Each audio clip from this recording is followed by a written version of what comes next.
What's up, Grid? Hey, it's Rob Chavez here, and I'm super excited because today I've got Jennifer Beadles. She's in Utah, of all places. What part of Utah are you in right now? We're in St. George, Utah. So it's about maybe 30 minutes outside of Zion. Oh my God. My wife and I went to Zion a couple years ago, and it was absolutely drop dead gorgeous. And we're going to go again this year. So we're excited to do the hike on the Narrows. We did Angel's Landing before, and we did a little bit of the Narrows. So I'm jealous. And let us know. I think you're like on a tour right now. How long have you been traveling? Yeah, let's see. It'll be 8 months next week.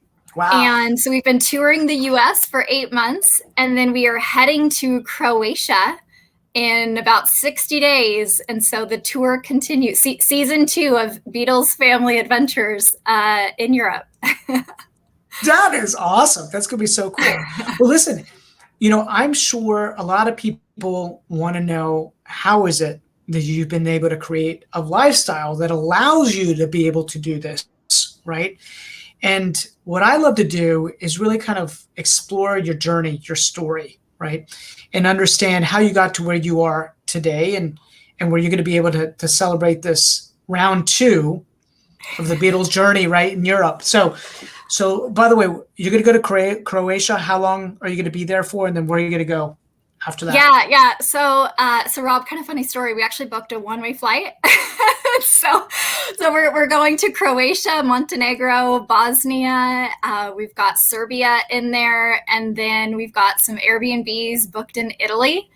And so we'll see. Yeah, we have not booked a return trip home yet. So Okay. maybe a couple of months. We'll see. And how did you guys end up picking those countries? They're the only countries that are basically open in Europe right now to U.S. travelers. Okay. There you go. So Easy enough. I hear Croatia is absolutely drop dead beautiful. So it's going to be cool. yeah, Good for we're, you. we're, we're really looking forward to it. Well, Jennifer, let's go back, right? Like I'm sure maybe this was part of the vision when you started, but kind of walk me through. Tell me a little bit about how did you start, right? And bring us to where you are today. Sure, absolutely. So I will start the journey in 2007. So I was 21 years old, and I had a goal of buying my first house by 21. Mm. And again, this is 2007, so not exactly the best time to buy a house. Yeah. However, yeah, so I worked two jobs. So I'm originally from Seattle, Washington, and Mhm. I would work from 5 a.m. to 1 p.m. at an espresso stand, which is basically a little box where we serve coffee, right? So it rains all Mhm. the time, and it's a really popular thing for people to drive up and get coffee all day long. So I served coffee for about 8 hours a day, and then I would come home, go to college for about an hour or two, depending on that day's schedule. And then at night, I worked as a server, as a waitress. And so I was saving all of my money. Prior to that, I was doing bookkeeping and accounting, but I was saving all of my money so that I could buy a house. And then I was a little disappointed to find that you actually didn't need to save money to buy a house at that time. And they said, well, yeah, you don't have to put any money down. Everyone, you can get these zero down loans. And so I said, okay, great. And I bought the least expensive house I could find. It was built in I think it was 1930, which is actually quite old for the Mhm. West Coast. It was Mhm. a complete fixer-upper, but what's really unique about it is it had multifamily zoning.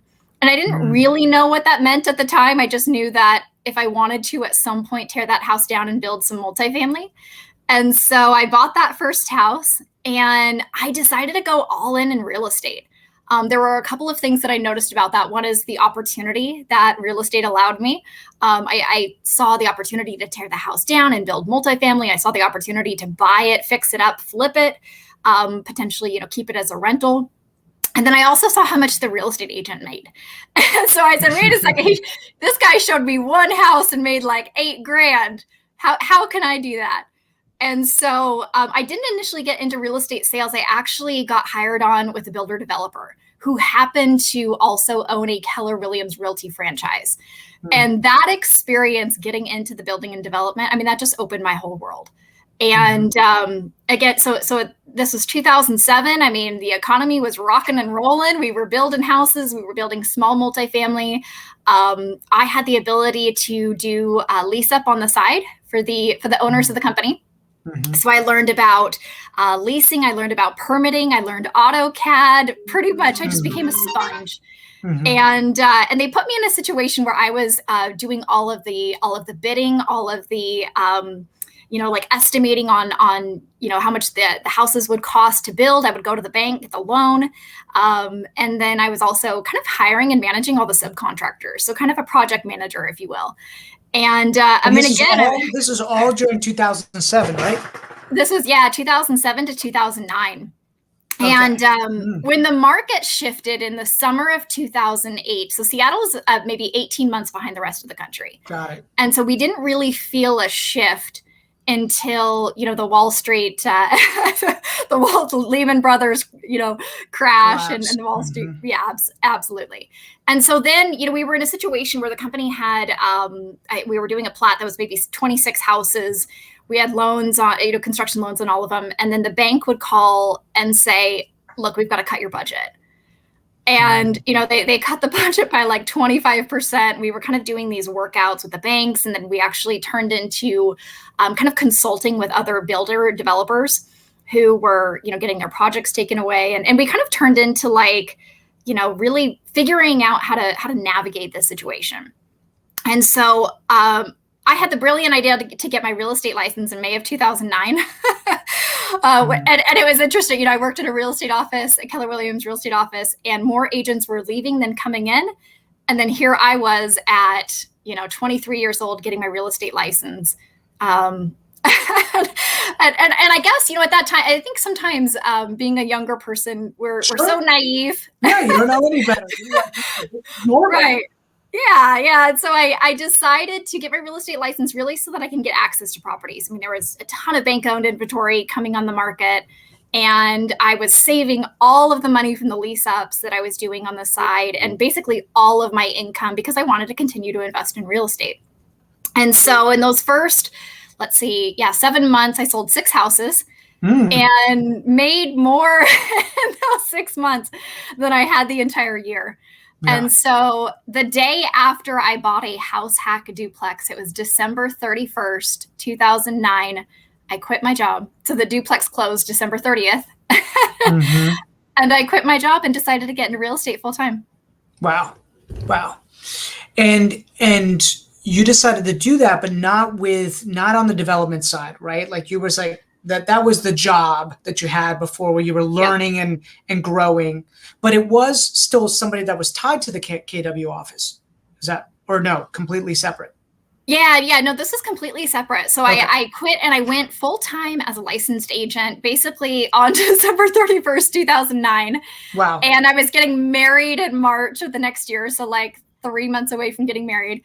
And so I said, okay, so as a real estate agent now, how do I get listings? And the only skills that I had at that time were building and development. And so I called around to friends and family and said, hey, if I put some projects together, would you invest? And the first project we did was there were 4 townhouses. It was a half-finished project with foundations in the ground. Time out. This is 2009 when you decided to start calling people and saying, hey, would you like to invest? I mean, literally everything was, well, in our market, we felt it in 2007, then hit the bottom in 2008. And then in 2009, towards the middle of 2009, we started seeing kind of like traction again. Were you guys seeing the same thing or like? No, we were 18 months behind. So the bottom didn't hit for us until about 2011. Okay. Interesting. Yep. That's interesting. Okay. So this is setting you up for an interesting story. Yeah. So I called friends and family and said, hey, do you want to invest in this project? And I called the superintendent who had been previously laid off from the development company that I worked for, took him out to breakfast at Denny's, of all places, and said, hey, would you build for us? And, he was unemployed at the time because, of course, nobody was hiring a superintendent. Nobody was building new construction really at the time. And he said, yes. He took a chance on me. And we paid him a flat fee to build and develop, finishing out some projects that we found. And it worked really well in that project. The first-time homebuyer tax credit came out that next year. And so that really kind of helped us. My only regret, though, is I wish that we would have kept those as rentals as opposed to selling. But yeah, that project went fantastic. So I was able to, in my first few months, get commission on the buy, get some list back. And then from there, I just continued to work with investors. So my niche in those early years was working with investors. So either developers, I worked with other builders where I could find projects and, run a pro forma for them, bring my builder in. I partnered with a lot of investors in those days too. We did a lot of flip properties. They ended up buying in the courthouse steps. I mean, pretty much anything and everything. I just got really scrappy, and anything and everything that I could do to start building business as an agent. And so, yeah, I mean, I think that first year, maybe I closed 35 deals or so. And then I think the next year it was like close to 50. And then it just kept, snowballing from there. Jennifer, was it just you at that point, or was it yeah. you? Okay, just all you at this point. Yep. Yep. So Yep. you're working all the time, right? Oh yeah. Yeah. I mean, 7 days a week, I would be up until 3 a.m., reading code for permits. And my husband was just like, what are you doing? And the funny thing is, what helped us is we were house hacking at the time. So I had mentioned, that I quit my job and went full-time in real estate the day after closing on this house hack. So our mortgage payment was like nothing. Yeah. And my husband, was working full-time in the union, so he was making great money. But we were literally putting all of our money into, buying more real estate. Yeah. But I remember, the agents that did kind of hang on and were still in the business. I remember one time we went to a training in Portland, and I was so embarrassed to have been like living in this duplex. So we carpooled and we came back, and I actually had them drop me off in like a grocery store parking lot as opposed to drop me off at the duplex, because I didn't want them to see where we were living. Obviously we owned the duplex, but I didn't want them to see, I was a top agent in the office, and I didn't want them to see that we were living in this like half of a duplex. And so we didn't talk a whole lot about what we were doing on the investing side personally. Mm-hmm. I was just really focused on building my career at that point. So where did the mental shift start occurring? Because I think there was a mental shift for you along the way where you were like, okay, I'm helping these investors, I'm helping these developers, I've house hacked, and now, maybe I should be doing some more of this for myself. Did you have that aha? Oh, and by the way, yeah. when like you said it, really you guys felt it in 2011, right? Yeah. So yep. Did any of your investors get caught? Did you get caught? Like, did anything, or did you just completely come out unscathed? Right. Yeah. So we were really lucky. We came out completely unscathed. However, the first 3 properties that I bought, they were underwater. Hundreds of thousands of dollars, and we were feeding them every month. I think maybe about $1,000 a month we were feeding our rental properties. So they were underwater and costing us money every month. And so a lot of investors, and actually even a lot of agents, at the time, they were, not paying their mortgages, and they were just letting the properties go. And I said, gosh, this thing has got to turn around. This can't last forever, even though it felt like it lasted forever back then. I remember thinking, gosh, when is this going to turn around? And so we just held on. So those properties, we just got really, really good at asset management, and then rents went up over time. But I remember a time where we had bought a new duplex, the second property in 2007. And, we couldn't find tenants. Everyone was just staying in their houses, not paying. So it was like, there were no tenants around. I just remember having to do like concessions and bonuses and, trying to figure out how we can get tenants in these properties. And so the mental shift, though, happened when I went to family reunion, Keller Williams, the annual conference family reunion. And Linda McKissick got on stage, and she talked about her rental portfolio, her income buckets, the lifestyle that they were living. And I said, I want to be Linda. I want to be Linda McKissick. I want the freedom to travel with my husband. And I don't want to be working 7 days a week. I loved what I did, and I was, able to make a phenomenal income as an agent working with investors. I needed to start building a portfolio right away. And so when I would go to the foreclosure auction, I started making friends with other investors. And there were investors there that had been investing for 30, 40 years. And so I would always go talk to them and kind of pick their brain. And a lot of them were rental property investors. And I had another friend of mine was a hard money lender. And he had asked me, he said, so Jennifer, some of these properties that you're flipping, why are you not keeping them as rentals? And I said, well, shoot, I don't, in Seattle, even at that time, I mean, a house, maybe like a really good deal on a single family house was like $150,000. But everything else was pretty expensive. So coming up with the 25% down or 20% down for non-owner occupied single family, I mean, that was tough. And so he said, well, I could give you a loan on this property, collateralize the equity in the house that you have, fix it up, refinance, and then I'll just release the loan on your property and you can keep it as a rental. And I said, what? I didn't know I could do that. Of course, this is all before Bigger Pockets. This is sure. Yeah, nobody had coined Burr yet or any of that stuff. Yeah. No, it's I called it what did I call it? The zero down rental investment opportunity or something.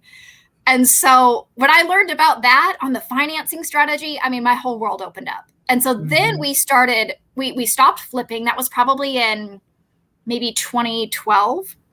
And then we were buying houses at the auction, fixing them up.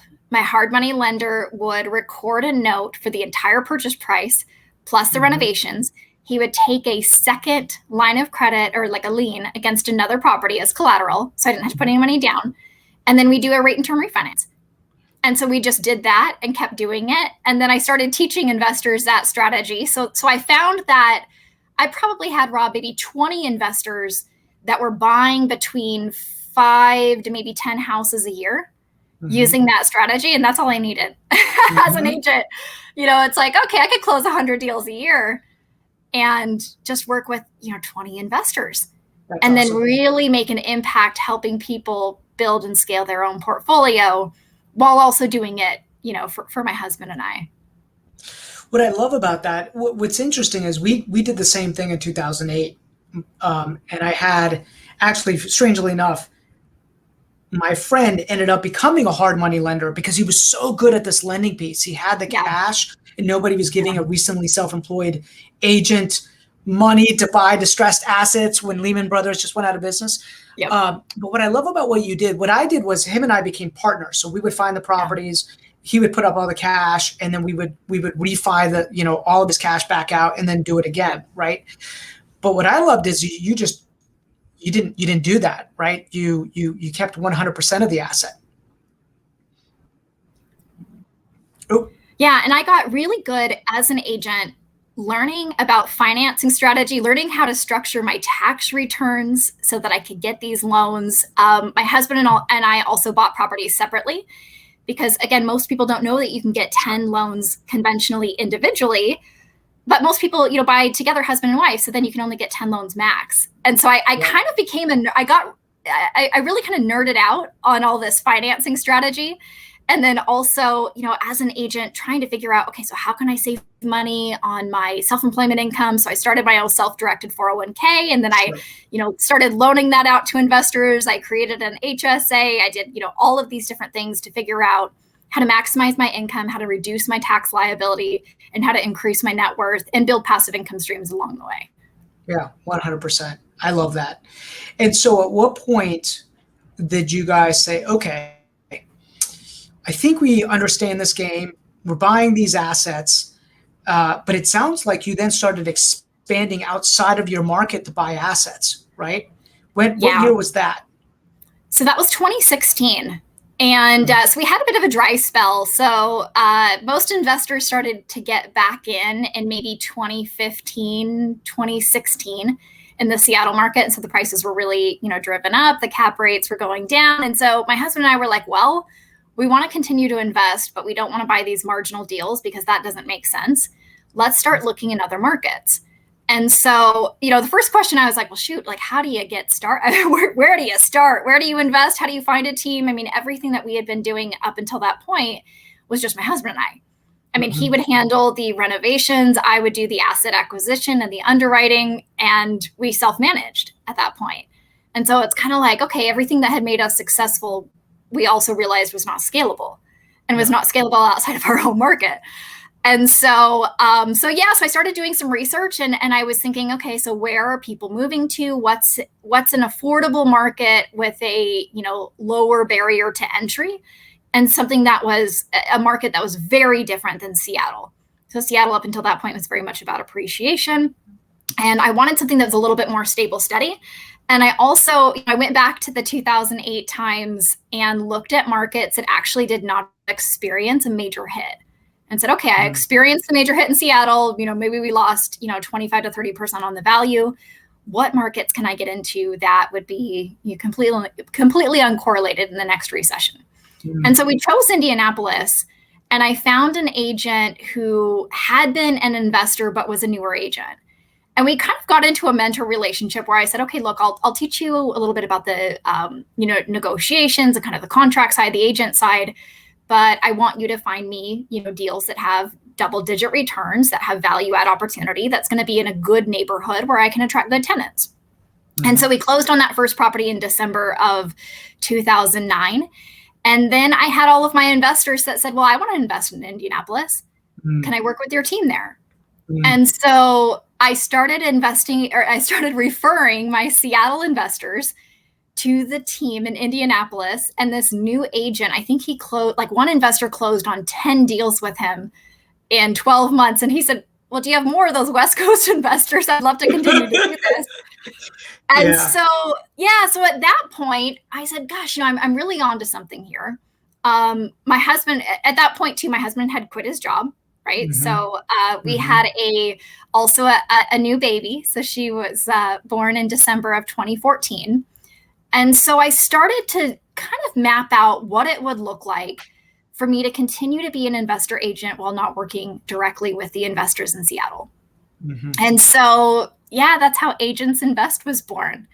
And so I created a network of investor agents across the country by basically following that same model. Is what are some markets that performed well in the last recession? What are some markets that investors could get into with a low financial barrier to entry, where there's high potential for cash flow, some decent appreciation, and again, where people are moving to?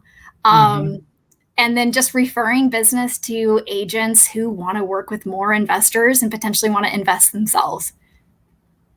So so you've now built this network, and you've gone. How many states are you guys in? Have you? Yeah, it grows by the week. I think we're probably in 25 states. Okay. Maybe more than that. Yeah. Okay. That's yes, awesome. we're always researching different states and different locations and adding teams there. And are you yourself buying in each one of those states, or tell me the master plan with that? Yeah. So for the last couple of years, I've had more of a focus of helping other investors build their portfolio than I have my own. We currently have about 240 units. So 200 of those are with a syndication, a partnership. I'm a general partner on a bigger deal in Texas. And then I own personally in 5 different states. Okay, very cool. So what's the biggest challenge in managing, now these teams, right? 5 different states. Or is it a challenge? Or have you been able to understand, develop the system around it? Tell me what are the pros? What are the cons? What's the hardest part of doing that? Yeah. So you hit the nail on the head. It's really all about systems and processes. And it's funny. So I'm a DS personality. And so I like to move really, really fast, but I want systems behind me to make it happen. And so everything that we've built, so our partner agents, I think we've, closed maybe 119 referrals so far this year. So we'll close over 200 and something investment properties. Thanks. And you know what? Dude, that's awesome. That's awesome. That really is awesome. Thank you. Well, and it's so cool because for us, obviously, for one, we're helping agents continue to grow their business in their local market. We're providing opportunities for local contractors and property managers, and then really, we're helping hundreds of families build and scale and grow their portfolios. So it's really exciting for us to see those, and this is all investment properties all across the country. So yeah, there's been a couple of iterations to the system. Mm. So a couple of years ago, we would actually just like email refer an investor to an agent or to, multiple agents that the investor was looking in multiple markets. And then we found that that was actually too much for an agent. Because sometimes we'd give them 20 referrals in a day and they'd say, how can I find properties for all these investors? Mm-hmm. And so we made a pivot and we said, well, gosh, our investors, they're not so much, they're very kind of open to different locations. And so we said, well, gosh, what if we made it about the deal? Because investors have different, criteria. Sometimes if they just bought a bigger deal, they're not going to be buying for a couple of months. And so we don't really want to connect them if they're not going to be buying right away. And so what we do now is the agents find a deal in their local market. About 50% of them are off market. They fill out a form on our website, and then it goes in front of the investors, and an investor who is ready and willing and able to buy clicks a button, gets connected with that agent, and then basically they're ready and able to write an offer right away. And so that saves the agent's time. So basically our agents, they're spending maybe 60 minutes in the morning sourcing deals, filling out the form, and then the rest of the day, it's just writing offers. Got it. So it's really allowing the agents to scale. How are you vetting the investors in? Are you vetting the investors in? Okay. Explain to me that part. Okay. Yeah. And so we actually have a membership community. So investors now have to pay to join our community, and we help them get pre-approved with financing. We help them kind of figure out their strategy. We help them determine their top 2 to 3 markets and really just kind of hone in what they're looking for. Prior to that, again, we had a form that kind of asked them, how much they have to invest, obviously getting them a kind of a loyalty agreement that they will work with an agent who submits a deal. And but now we have this tight-knit community of investors that we launched about a year ago. And so we have over 300 investors, again, from coast to coast that are inside of our community that we've, vetted, that they're, again, ready to go. They've got their financing in place. They've got their funds sourced. And so we have a lot of investors even partnering with each other to do some of the bigger deals that our agents are finding. Yeah, that's awesome. I love that. You're really serving 2 communities, right? Yep. Which is so powerful, right? It's just the symbiotic relationship that exists. And what I also love about it, because it's something that's really, it's a passion that I have, is you're really helping that agent community understand how to build financial wealth. There's so many times where people, I worry that they just get stuck in this hamster wheel of doing deals and never focus on that passive income. And I remember something that Linda McKissick said, because I went to her house in Dallas, Texas with her and Jimmy. And, she was like, hey, this is the house that Profit Share built and all that, right? It was amazing. She opens up your mind, right? She's like, every day I focus on how can I add $1 of passive income, right? Yes. To what I do. Just like, you don't have to, think just $1 at a time type of thing. Right. Yeah. And that's what you do when you're pouring into that agent community, because everybody's so wrapped up in wanting to do the next commission, the next deal. Yes. Right. Yes. And if they're not careful, they'll wake up 10 years later and be like, what do I own? What do I have? Right. A database, but, and don't get me wrong, a database is a list is powerful. Yeah. But you need to let the power of time and real estate work for you. Right. And tenants paying down that debt, that you put on the asset. It's just so powerful. Right. So I love that. What's the biggest challenge of all of this? I'm curious. Gosh, I want to say that we've kind of sorted out any challenge through our system. Sure. I will admit, again, I don't invest as much. I guess we bought 2 deals so far this month. But I don't invest as much as we had in the past, just because, I want to help others build and scale the portfolio. But if there was a challenge, Rob, I would say that I don't think that it's known. I don't think that there's enough people promoting the benefits of investing as a real estate agent. Again, I think there's so many coaching programs. There's so much information out there that teaches agents how to be better at open houses, how to perfect their listing presentation, how to cold call. I am so with you. We are on the same journey, right? On the same mission. I am so. That's why we're here, right? Yeah, that's why you created this community. Yeah. Well, it's interesting. Our community is really investor focused, right? It's really Yep. investor focused. And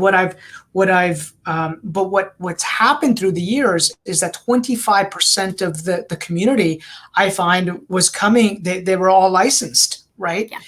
And what we're seeing right now, and I just think technology has done this with Open Door and all the rest, there's the blurring of the lines, Yep. right, between agent and investor.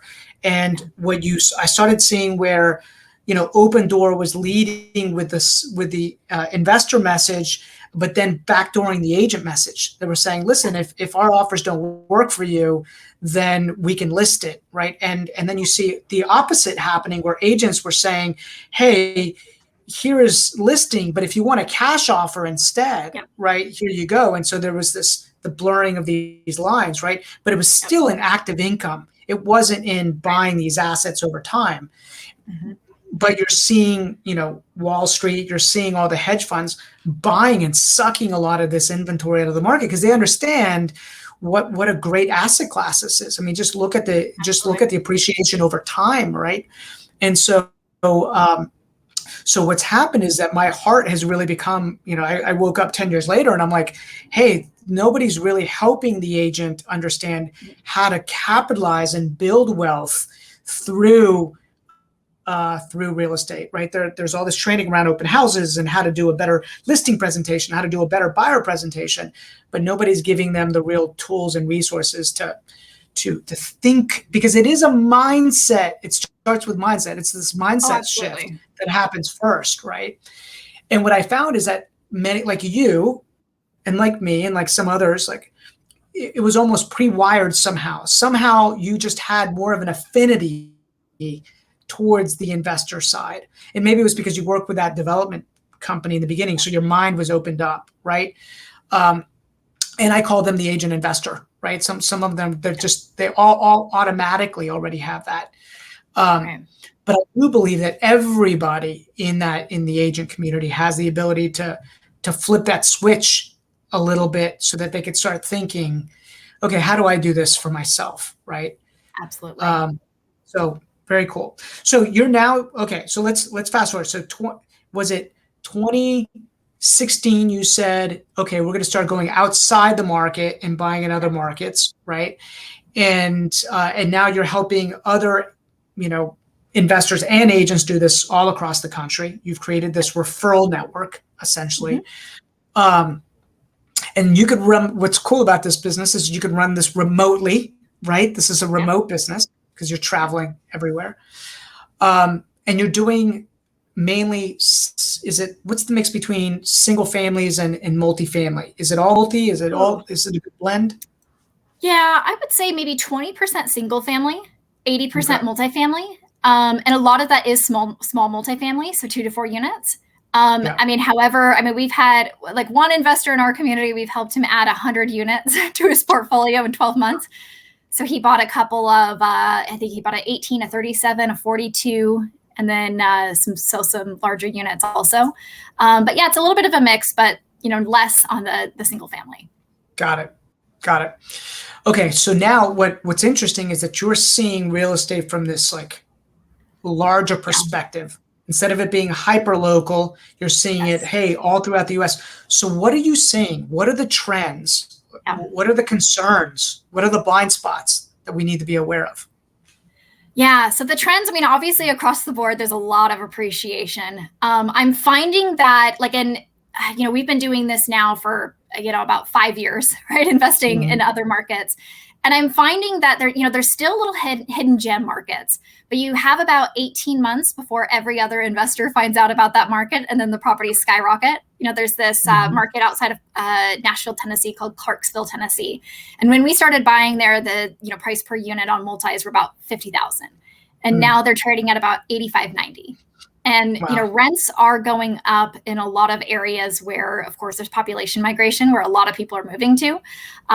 So that's a really good trend. I think the challenge is, though, right now, of course, finding inventory. Sure. And, these agents are doing the best they can to, cold call, to send, mailers for multifamily property owners.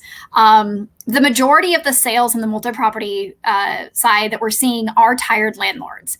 So another challenge is the financials. So we'll get, a profit and loss statement at what's called a T12 or a trailing 12 months of profit and loss. That's, maybe in Excel or handwritten.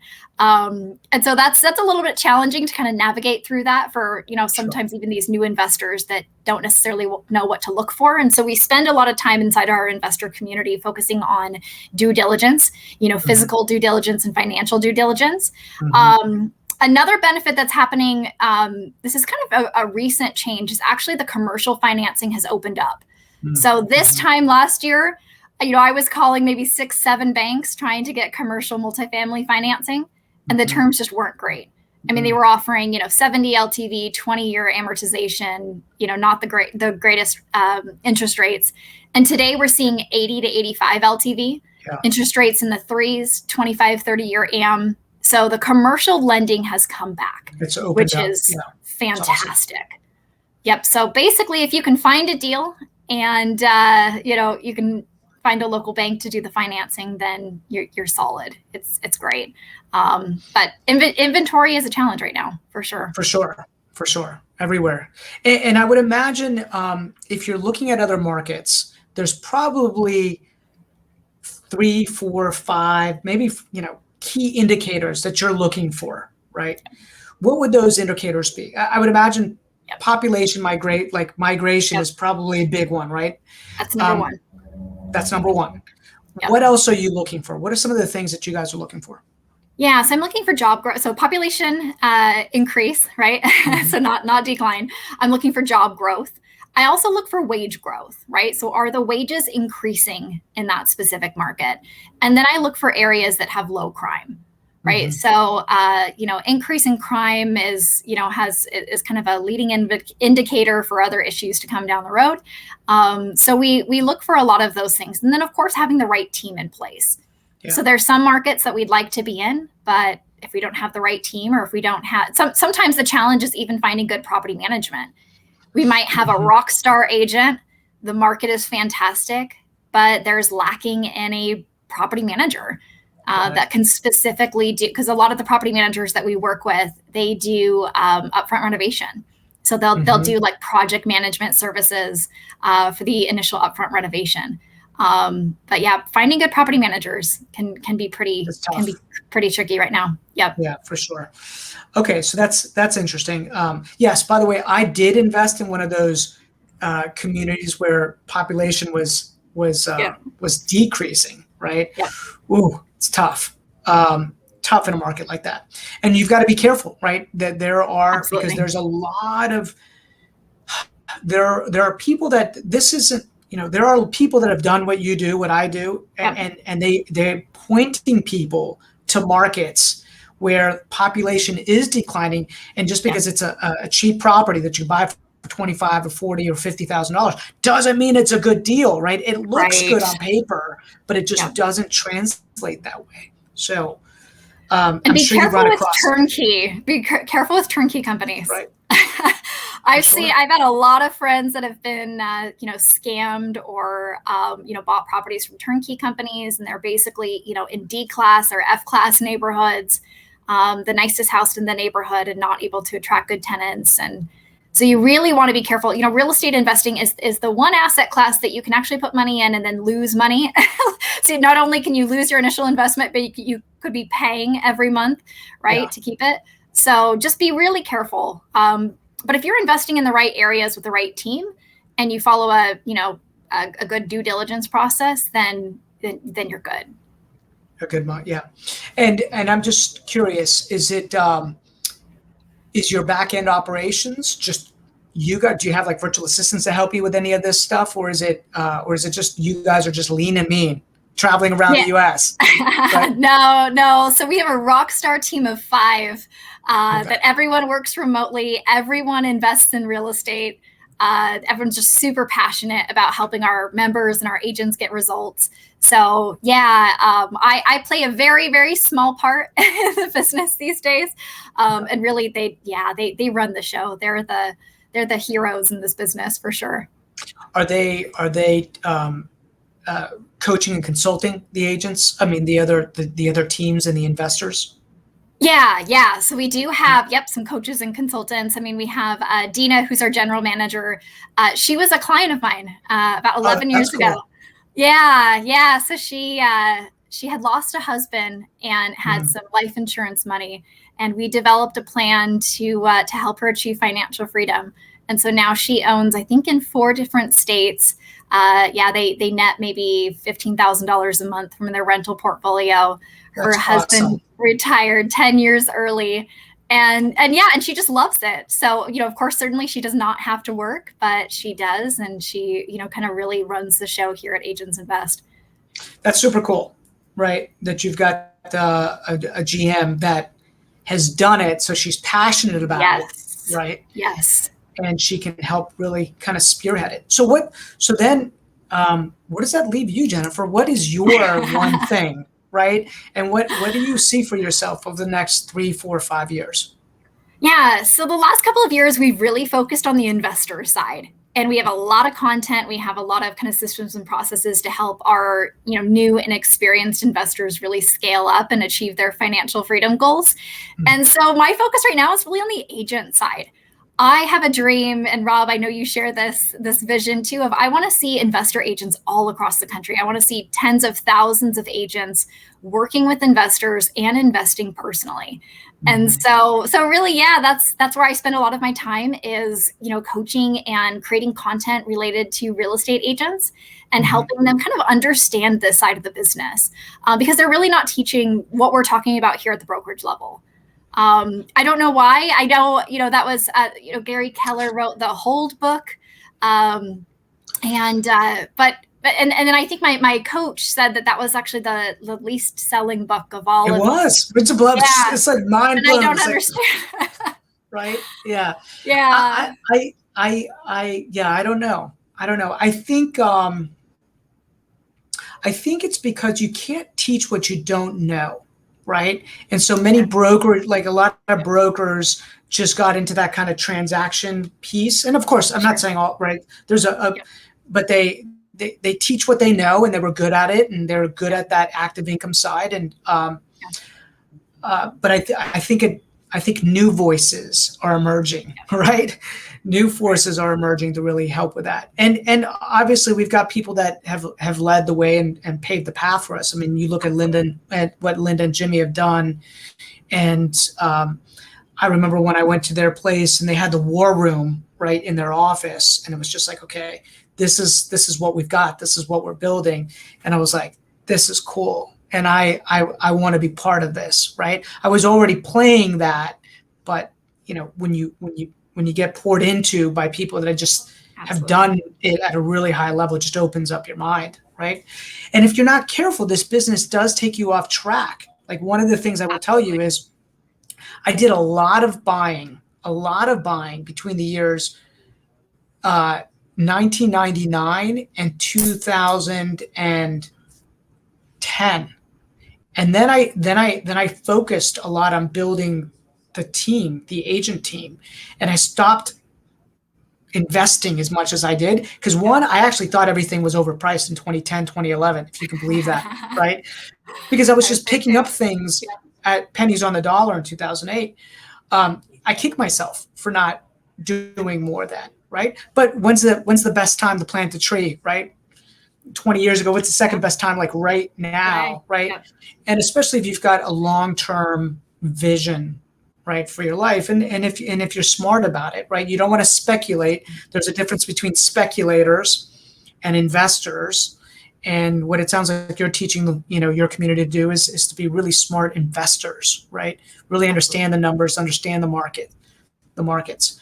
So I love what you're doing, Jennifer. I think it's so cool, right? And I'm glad that we were able to kind of connect. And I love the fact that you are living out a lifestyle as you build this business, right? How old are your little ones? So we have one daughter and she's 6. Okay, you got one and she's 6, right? Yeah. That's awesome. Making memories right now, right? For sure. Every day. Every day. Yeah. Ours is 19, just turned 19, which is crazy, right? Blows my mind. So very cool. Well, Jennifer, thank you so much for sharing time. If somebody wants to find you, if somebody wants to, we're obviously going to put it in the show notes and all the rest. Yep. What's the best way to get a hold of you? Yeah, so our agent-focused website is agentsinvest.com. And if you're an investor listening, interested in building and scaling your portfolio, Addicted to ROI is our investor site. I love it. Very, very cool. Anything that I haven't asked you that you feel like you'd love to kind of share with our community, the grid community? I just want to make one more point is, of course, it's, my husband and I, we have 240 units in 5 different states, and that might sound like a lot, but really it was just one rental at a time. And even in our early years, we bought one rental a year. So even one rental property a year will completely change your life. So don't think that you have to, don't make this sound too overwhelming. You don't have to go out and, buy hundreds of units to really make an impact in your financial situation. Just really buying one great deal at a time is going to completely change your life. I love that. Right. It sets you down, it sets you on a journey. Oh, absolutely. Any good books that you recommend? Oh, I love the 4-Hour Workweek. Tim Ferriss. I got it right there. It's awesome. Yeah. It's awesome. Right. I remember reading that in Costa Rica on a hammock and being like, yes. Right. And then it's funny because I then obviously, you want to start putting the book into practice. And then my wife's brother was like, Rob, you're working like 15 hours a day. I think you missed chapters, like 2 to like 14. Right. And I'm like, I'm not working. This is fun. This is passion, right? This is, but it is a great book for sure. Oh, it's fantastic. So, well, Jennifer, thanks so much for sharing time on Grid Talk with us today. I so much enjoyed it. So take care. Thanks so much. Oh, thanks, Rob. You take care.